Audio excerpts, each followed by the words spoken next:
नमस्कार, मी सनी ताटे. जनमहापर्वामध्ये तुमच्या सगळ्यांचं पुन्हा एकदा मी स्वागत करतो. आत्ता आपण आलेलो आहोत प्रभाग क्रमांक 8मध्ये. या ठिकाणी मोठी लढत आपल्याला पाहायला मिळते.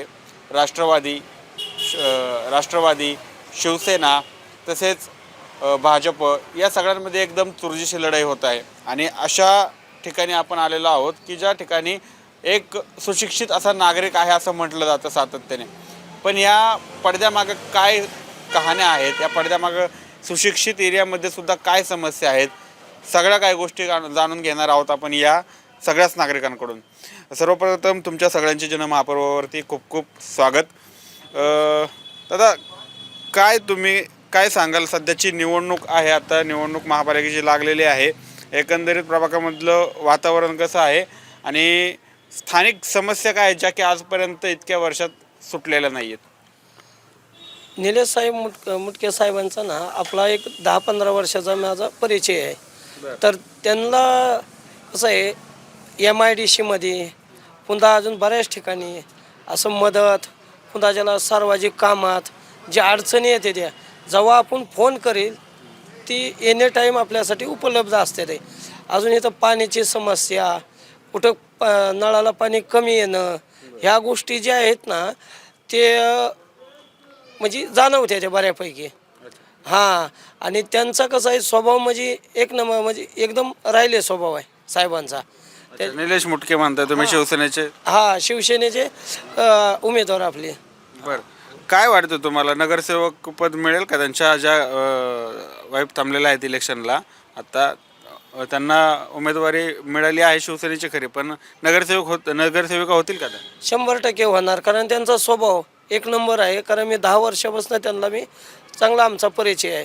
स्वभाव आणि त्यांची एक मानसिकता, म्हणजे लोकांच्यामध्ये जी कार्य करायची, म्हणजे कार्य करण्याची क्षमता, ह्या गोष्टी मी 10 वर्षापासून बघितलेलं आहे. 2 वेळेस ते अपयश आलं, पण ह्या बारच्यानं 100% निवडून येणार. आणि तसं म्हणजे आपले महाराष्ट्राचे मुख्यमंत्री एकनाथ शिंदे साहेब, हां, उपमुख्यमंत्री एकनाथ शिंदे साहेब यांचं बी कार्य चांगलं असल्यामुळे त्यांच्या विश्वासावर ठामपणे 101% निवडून येऊ शकतात. बरं, ठीक आहे. दादा, तुम्ही देखील याच भागात राहता. खरं तर अनेक वर्षांपासून या तुम्ही भागात काढलेले असतील. पूर्वीचं वातावरण राजकीय असं होतं का आणि आत्ताचं राजकीय वातावरण कसं झालं आहे? तुम्हाला या प्रभागात आत्ताच्या सध्याला स्थितीला काय वाटतं? सध्याचा विचार जर केला या प्रभागामध्ये मुटके ज्या उमेदवार आता उभे आहेत, मुटके मॅडम, तर त्यांना वातावरण अतिशय चांगलं आहे. त्यांचं कुटुंब जनमानसातून वरती आलेलं आहे. समाजामध्ये त्यांचं नाव आहे, प्रतिष्ठा आहे. गरजू लोकांच्या मदतीला त्यांचं कुटुंब नेहमी सातत्याने आलेलं आहे. त्यांच्या अडीअडचणी, लोकांच्या प्रश्न सोडवण्यासाठी त्यांनी आत्तापर्यंत पुढाकार घेतलेला आहे, इथून मागे घेतलेला आहे. उमेदवारी जरी मिळाली असेल तर निश्चित माझ्या मते त्या उमेदवारीचे ते चांगल्यारीत्या वापर करून लोकांचे प्रश्न ते सोडू शकतात, असं मला वैयक्तिक वाटतं. बरं, आता हे झालं मुटके साहेबांबद्दल आणि त्यांच्या फॅमिलीबद्दल. मुळात तुम्ही आता इतक्या वर्ष राहताय, तुम्हाला आता स्थानिक पातळीवरती कोणत्या समस्या वाटतात की त्या सुटल्या पाहिजे, आणि ज्यावेळेस माधुरीताई किंवा मुटके साहेब या नगरसेविका होत्या त्यावेळेस या समस्या सोडवाव्यात त्यांना, असं तुम्हाला कोणत्या समस्या प्रभागात दिसून येतात प्रामुख्याने? माझ्या मते सर्वसामान्य लोकांची अडचणी वेगवेगळ्या लागणाऱ्या NOC महानगरपालिकेच्या किंवा प्रॉपर्टी ट्रान्सफर संदर्भात NOC, एखाद्या कर्जदाराला NOC प्राधिकरणासंदर्भात किंवा महानगरपालिका घरकुलचा विषय जर झाला तर ही कागदपत्र निश्चित मुटके साहेब निश्चितपणे ते अडचणी सोडवण्याचा प्रयत्न करतील. बरं, ठीक आहे. बाकी तुम्हाला व्यवस्थित वाटतं? इंद्रनगरचा परिसर झालं, तसं तर बालाजीनगरमध्ये पण आहे, जोसला मिरा येतो. बाकी तुम्हाला ओव्हरऑल प्रभाग 8मध्ये काय वातावरण वाटतं की कुठल्या प्रकारची कामं झाली पाहिजेत? प्रश्न असा आहे की एखाद्या व्यक्तीला जर अडचण आली ती सांगून येत नाही, आणि त्यांना लोकांना काय पाहिजे का झटपट, समजा एखादी अडचण आली तर त्या ठिकाणी तो माणूस उपलब्ध पाहिजे. फोनवरती समजा कॉन्टॅक्ट केलं तरी तर इमिजिएटली त्यांनी त्या लोकांची मदत केली पाहिजे. सर्वसामान्य लोकांना हेच पाहिजे असते. उमेदवार कोण आहे, कोणत्या पक्षाचा, याच्यापेक्षा तो माणूस जनमानसेमध्ये आहे आणि तो प्रश्न निश्चित स्वरूपात, मग तो कोणत्याही पक्षाचा असू दे, लोकांना बाकीचं काही नाही. फक्त 5 वर्षात ज्या महानगरपालिका संदर्भातले सेवेशी संदर्भातल्या ज्या अडचणी आहेत तर हा व्यक्ती सोडू शकतो, असं भावना लोकांची आहे. बरं, ठीक आहे. दादा, तुम्ही देखील या भागात राहता. काय तुम्हाला वाटतं की बाबा नेमक्या समस्या काय आहेत स्थानिक पातळीवरच्या इथल्या रस्त्यांच्या, लाईटच्या किंवा पाण्याच्या, काय काय समस्या तुमच्या डोळ्यासमोर आहेत की ज्या पुढं चालून माधुरीताई सोडवण्याचा प्रयत्न करतील असं त्यांनी सोडवाव्यात असं तुम्हाला वाटतं? आता सध्या तरी ट्रॅफिकची समस्या भेडसावत आहे. कारण की पुणे नाशिक महामार्ग जवळच असल्याकारणाने, तसेच मोठे सिग्नल जे आहेत त्या हायवेवरती ते चुकवण्यासाठी मोठमोठ्या गाड्या, ट्रॅव्हल्स वगैरे जे असतात, ट्रक, ते आतल्या भागात नाही येतात. जवळचा मार्ग पडतो, सिग्नल चुकतो, ते आतल्या भागात नाही येतात. इथं आता छोटे रस्ते आहेत, त्या मानाने, त्या गाड्यांच्या मानाने इथं छोटे रस्ते आहेत. तर त्या सोडवण्यासाठी, म्हणजे ते ट्रॅफिक म्हणा, त्याच्या अनुषंगाने येणारी ट्रॅफिक, मोठ्या गाड्या आल्यावर टर्न बसत नाही, हे नाही, तर त्या अनुषंगाने होणारी ट्रॅफिक, छोट्या गाड्यांचं म्हणजे काय म्हणतात त्याला, मार्ग न भेटणे छोट्या गाड्यांना. एक मोठी गाडी अडकली की छोट्या गाड्या लवकर पुढं सरकत नाहीत. त्यानुसार मग कुठे सिग्नल लागत असतील, कुठे स्पीड ब्रेकर लागत असतील, त्या हिशोबाने त्यांनी काम करावं. आता आमची तर अपेक्षा आहे. म्हणजे तुमचं काय म्हणणं आहे की बाबा या भागात प्रामुख्याने जास्त करून ट्रॅफिकच्या समस्या होतात, ज्या काय हायवेला गाड्या येतात त्या मधल्या रोडने येतात. खरं तर हा खूप वेगळा प्रश्न उपस्थित केलेला आहे यांनी. या ठिकाणी खरं तर या प्रश्नाचे देखील विचार केला पाहिजे. या गोष्टी सोडवण्यासाठी तुम्ही तत्पर असाल असं मला वाटतं, पण त्या गोष्टी माधुरीताई सोडवण्याचा प्रयत्न करतील. हो, त्यांच्या हातात जर प्रशासन आलं किंवा पॉवर आली तर त्या सोडवू शकतात. हो, त्याच्यासाठी त्यांनी म्हणजे त्यांना निवडून दिलं पाहिजे. बरं, आणखी काय समस्या वाटतं तुम्हाला? एक झाला ट्रॅफिकचा मुद्दा आहेच, पण आणखी या प्रभागात कोणत्या समस्या येतात? प्रत्येक समस्येचं निराकरण एकाच माणसाकडनं करून नाही घेता येणार. हे माझं मत स्वतःचं आहे. प्रत्येकाच्या समस्या वेगळ्या आहेत. जशी माणसं तशी समस्या आहे. तर 100% तर कुणीच परफेक्ट नसतो. त्याच्यामुळं ज्या महत्त्वाच्या, ज्या सगळ्यांशी निगडीत असतील, त्या समस्या जर सोडवण्यावर भर दिला तर त्या लवकर सुटल्या की मग बाकीचं सर्व सुरळीत होतं. पाणी प्रश्न, आता हे मूलभूत गरजा आहेत, त्या पालिकेने पुरवाव्याच लागतात. पण काही ठिकाणी कमी प्रमाणात येतं, काही ठिकाणी येतच नाही, किंवा काही ठिकाणी भरपूर प्रमाणात येतं. ते प्रशासन जे करतं त्याच्यावर कंट्रोल वचक असणारा माणूस जर असेल तर ह्या सगळ्या गोष्टी सुरळीत चालतील. आता खरं तर या भागामध्ये सुशिक्षित असताना देखील आपण पाहतोय की एक मोठा प्रश्न निर्माण केला जातो की महिलांचे शौचालय नाही आहेत. आपण जर पाहिलं तर महिला जर कुठं गेल्या, बाजाराला गेल्या किंवा मुलांना शाळेत सोडायला गेल्या, तर हा सगळ्यात मोठा प्रश्न निर्माण केला जातो की आशिया खंडातली 1 नंबरची महापालिका असताना देखील महिलांना जर शौचालयाला जायला व्यवस्थित जागा नसेल तर याचा कारभारी कोण आणि याचं काम कोण करणार, असे प्रश्न उपस्थित केला. याबद्दल तुम्हाला काय वाटतं? याबद्दल दुमत नाही आहे की महिला शौचालय असावेत, चौकात असावेत आणि ते स्वच्छ असावेत. कारण की जरी महिला बाहेर गेल्या किंवा घरात जरी असल्या, काही प्रमाणात महिला घरात असतात, काही प्रमाणात जॉब निमित्त किंवा कामानिमित्त बाहेर जातात, आणि ही नैसर्गिक प्रक्रिया आहे. त्याच्यामुळं ती कोणालाही चुकलेली नाही. त्यानुसार काही प्रमाणात तरी आत्ता तर शून्यातनं सुरुवात करणार आहे. जसं प्रभागात बघितलं तर 0 आहेत. तर सुरुवात करणार आहेत तर पहिल्या 6 महिन्यात, 2 महिन्यात एखाद्या ठिकाणी किंवा 2-4 ठिकाणी चालू करून त्या जर म्हणजे काय म्हणतात त्याला, त्याचं आपलं स्वच्छता, टापटिपी हे ठेवून त्याचा उपयोग झाला तर अजून वाढवण्यात याव्यात. ठीक आहे. आता आपल्यासोबत आणखी ज्येष्ठ मंडळी देखील आहेत.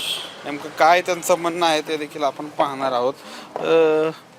आता काय सांगाल, एकंदरीत तुम्ही स्थानिक आहात, प्रभाग 8मध्ये अनेक वर्षापासून राहत आहे, काय प्रकारच्या समस्या तुम्हाला जाणवतात या प्रभागात राहत असताना? अनेक समस्या असतील, पण तुमच्या दृष्टीने कोणत्या समस्या तुम्हाला या ठिकाणी दिसून येतात की या समस्या इतक्या वर्ष झालं का सुटत नाहीत, असं काय वाटतं तुम्हाला? प्रभाग क्रमांक 8 म्हटलं तर सुशिक्षित मतदारसंघ आहे. सर्व उद्योजक, नोकरदार वर्ग ह्या प्रभागामध्ये राहतो. तर समस्यांचं जर तुम्ही म्हणत असाल तर आम्ही नेहमी रस्त्यानं जाताना पाहतो ट्रॉफिक आहे, काही ठिकाणी गर्दुले असतात, आता स्पाईन सिटी मॉल बसी तो एक वाईन शॉपचा एरिया आहे. आम्हाला बऱ्याच वेळा लोकांची कंप्लेंट असते की बाबा ह्या ठिकाणी गर्दुले दारू पीत बसतात, रस्त्यावरती महिला लोकांना जाण्याचा त्रास होतो. आणि हे जर उमेदवार जर म्हटले तर आता बरीचशी चुरत चालू आहे प्रभाग क्रमांक 8मध्ये. मी कोणाचं नाव घेऊ इच्छित नाही, परंतु आम्ही पाहत आहोत की काही ठिकाणी पैशाची वाटप चालू आहे. तर अशा ज्यांना इलेक्शन लढवायचं आहे त्यांनी पैसे वाटप करून इलेक्शन का लढवावं हा माझा पहिला प्रश्न. तर सर्वसामान्य सुशिक्षित नेतृत्व असलेले आमच्या प्रभागातले उमेदवार जे आहेत, माधुरीताई निलेश मुटके, सोज्वळ त्यांची वृत्ती आहे, बोलणं त्यांचं एकदम सोज्वळ आहे. तर अशा लोकांना निवडून द्यायला काही हरकत नाही असं मला वाटतं. कारण सुशिक्षित पण आहे, शिक्षण पण चांगल्या प्रकारे झाले. त्यांचे पती निलेश भाऊ मुटके ह्यांच्या 4-5 डिग्र्या घेतलेल्या आहेत. तर मग अशा लोकांना निवडून का नाही द्यावं हा माझा पहिला प्रश्न. ह्या मतदारसंघातील उद्योजक आहेत, सुशिक्षित मतदार आहे, त्यांना किंवा चांगल्या प्रकारे जर आपल्याला नेतृत्व भेटत असेल तर त्यांना निवडून तुम्ही हमखास दिलं पाहिजे असं मला प्रामाणिकपणे वाटतं. ठीक आहे. दादा, तुम्ही देखील या ठिकाणी आहात, तुम्ही युवा आहात. नेमका काय समस्या तुम्हाला दिसतात प्रभागात युवाच्या दृष्टीने की त्या सोडवल्या पाहिजेत? कशा पद्धतीने एखाद्या नगरसेवकाने असलं पाहिजे? एक तुम्ही नवीन युवा असल्यामुळं तुमच्या मनात एखादा नगरसेवक कसा असावा याची प्रतिमा तुमच्या मनात विचारात कशी येते? सर्वप्रथम माझ्या मते असलेली समस्या मी तुम्हाला व्यक्त करेन की जी वाढती तरुणाईची बेरोजगारी, म्हणजे मुलांना बऱ्याच ह्याच्यामध्ये कामं मिळत नाही आहेत. त्यांचे शिक्षित झालेले आहेत तरी पण आता काही जणांचे डिग्रीज वगैरे झालेले आहेत, त्यांना कामं सरकारी नोकऱ्यांमध्ये त्यांना जागा भेटत नाही आहेत काही याच्यामध्ये.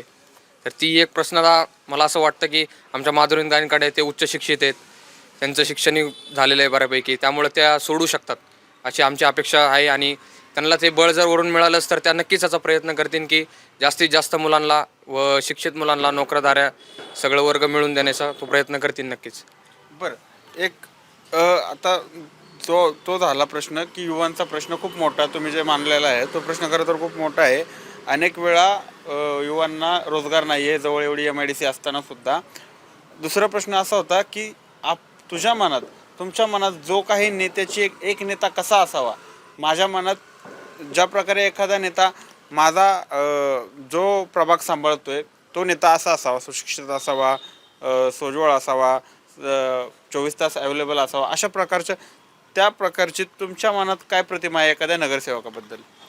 नाही, तुम्ही म्हणले तसेच आहेत, माझे काय वेगळं असं काय नाही आहे. तुमच्या मनात जसे आहे त्याच प्रकारे नगरसेवक असावा, सगळ्यांच्या संपर्कात राहणारा असावा, सगळ्यांना मिळून जुळून असं वगैरे राहणारा असावा, त्यांची प्रत्येक कामे वगैरे सगळेच म्हणजे. आणि त्या प्रकारामध्ये आमच्या प्रभागामध्ये झाले तर निलेश काका जे म्हणतात त्यांनी भरपूर असे कामं केलेले आहेत सगळ्या लोकांची, सगळ्या लोकांना मिळून जुळून प्रत्येकाच्या हाकेला ते धाव घेतलेले आहेत. स्वतः आमच्या वडिलांच्या कितीतरी बालाजीनगर प्रभागामधले झाले किंवा इंद्रायणनगर प्रभागामधले झाले, यांचे बऱ्याचशा समस्या त्यांनी सोडवलेले आहेत. तसेच असे बरेच कामं त्यांनी केले. तरी माझं असं वाटतं की नगरसेवक हा सगळ्यांच्या मध्ये दिसणारा असावा आणि ते गुण आम्हाला निलेश काकांमध्ये दिसतात. बरं, 16 तारखेला ते नगरसेवक होतील का? म्हणजे माधुरीताई नगरसेविका होतील? नक्कीच आम्हाला 100% खात्री आहे. कारण की उच्च शिक्षण त्यांचं असल्यामुळं त्यांच्याकडे अशा खूप असे त्यांच्याकडे आपले पॉईंट्स म्हणता येतील. त्यांच्याकडे असे खूप जेणेकरून ते प्रगतिशील घडवू शकतात आपला प्रभाग आणि इथल्या सगळ्यांचं. ते म्हणजे तुम्ही असं म्हणता येईल की पालिकेमध्ये त्यांना एक ते म्हणतात ना अथॉरिटी जर त्यांना मिळालीच, तर त्यांना संधी मिळाली पालिकेची, तर त्या बरीच कामे आमची करू शकतात. आणि या अपेक्षा आमच्या त्यांच्याकडनं खूप आहेत. बरं, ठीक आहे. तुम्हाला काय वाटतं एखादा नगरसेवक याची तुमच्या मनात प्रतिमा काय? नगरसेवक आज आपण बघतोय की नगरसेवक म्हणजे एक पैसे छापणारा माणूस झालेला आपल्याला पाहतोय. महापालिका सगळ्यात श्रीमंत महापालिका असल्यामुळं लोकांच्या समस्या सोडवण्यापेक्षा जास्त त्यांना पैशाच्या मागं पळायचे, टेंडर पास करायचे, या सगळ्या गोष्टीतून घोटाळे करून त्यांना पैसे काढायचे. आज आपण बघतो एखाद्या नगरसेवकाला केवळ 15,000 रुपये पगार आहे, पण आज त्या पदासाठी जवळपास करोडो पैसे खर्चले जात आहेत. एखाद्या प्रचाराच्या गाडीला दिवसाचे 10,000 ते 15,000 रुपये भरत आहेत. काय वाटतं तुमच्या मनात एखाद्या नगरसेवकाची प्रतिमा काय? माझ्या मते तुम्ही जो हा प्रश्न विचारला तो अतिशय सुंदर प्रश्न विचारला की करोडो करोड रुपये खर्च करताय, तर करोडो करोड रुपये येतात कुठून, हा महत्त्वाचा पार्ट. आता मी निलेश मुटके सरांच्या ऑफिसला आलो होतो, तर मी बघितलं तर त्यांचे कार्यकर्ते हे सर्व व्यवस्थित त्यांचं काम चालू होतं. तर सर असा आम्हाला नेता हवा आहे की तो पैशाच्या मागं न जाता लोकांची कामं वेळोवेळी करणारा हवा आहे. तर निलेश मुटके सरांच्याकडं पाहिलं तर आम्हाला अतिशय असा उत्साह वाटतो की बुवा चला चांगलं व्यक्तिमत्व आहे, कुठं पैशाची घमेंड नाही आहे किंवा कुठं पैसा खर्च करायची त्यांची आज जरी ताकद आहे नाही असं नाही, परंतु ते म्हणतात की मला लोकांनी पैशावरती निवडून न देता माझ्या कामावरती, माझं जे काय आता चाललेलं आहे, माझा स्वभाव, माझं काम, माझं काय रिलेशन, त्याच्यावरती लोकांनी मला निवडून द्यावं. पैसा मी दिला तर लोक कोणी मतं देतील, पण पैसा देऊन मतं विकत मला घ्यायची नाही आहेत.